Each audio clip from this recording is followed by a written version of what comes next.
Et donc, pour un cabinet de conseil, c'est un tournant stratégique. C'est de passer de la vente de temps contre de l'argent à de la vente d'usage d'un asset.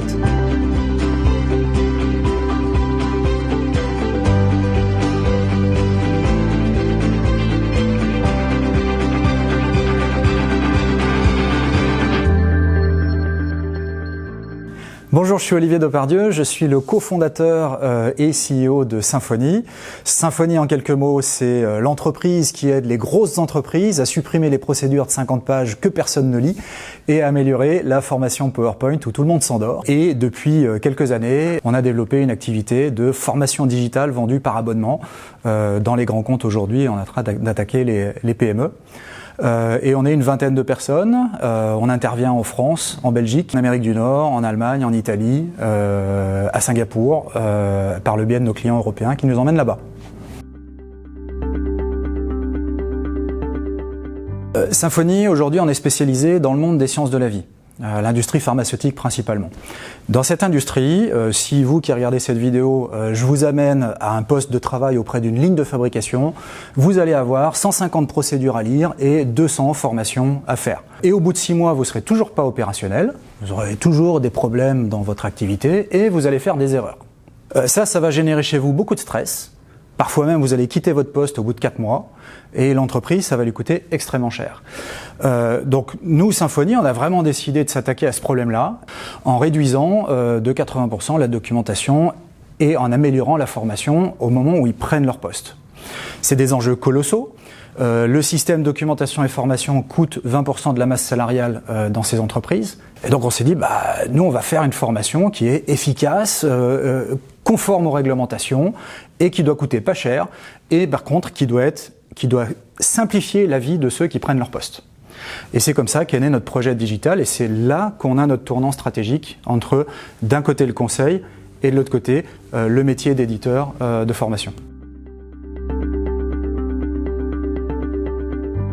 Alors, quand on a eu l'opportunité de faire ce projet digital, on s'est rendu compte en fait d'une chose, c'est que le métier de conseil, c'est un métier où on échange son temps contre de l'argent. Or, on s'est rendu compte en faisant nos formations qu'en fait, on rentrait dans le monde de l'asset management, donc on crée un capital qui est ces formations digitales, et ces formations digitales, une fois qu'elles sont faites une fois, il n'y a pas besoin de passer du temps supplémentaire pour les rendre disponibles à d'autres.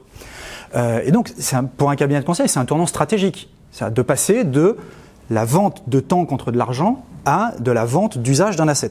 La problématique qu'on a en face de ce marché des ETI, qui n'est pas du tout la même que celle des grands comptes, c'est que il en faut beaucoup.